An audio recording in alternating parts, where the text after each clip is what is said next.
U.S. President Donald Trump was sworn in more than 555 days ago, and 365 of those days, he and his campaign have been under investigation for allegedly working with the Russians to taint the 2016 general election.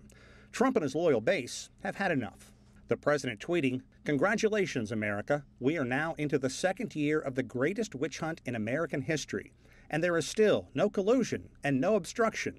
The only collusion was that done by Democrats, who were unable to win the election despite spending far more money."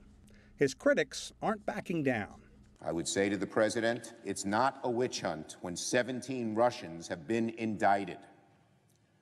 It's not a witch hunt when some of the most senior members of the Trump campaign have been indicted.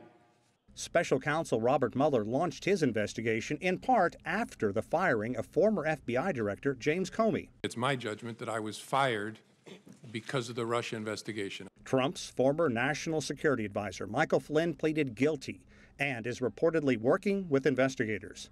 Top officials with Trump's campaign, Paul Manafort and George Papadopoulos, are under indictment, as are 17 Russian nationals. We want to see this thing come to its conclusion, but again, I've always said he should be free to finish his job. You don't think it should be accelerated? It's been a year. Trump's own Attorney General, Jeff Sessions, frustrated the president by refusing to weigh in. Sessions has recused himself from the entire matter. So far, as many as 20 White House officials have been interviewed by Mueller, and Trump and his campaign have handed over more than 1.4 million pages of documents.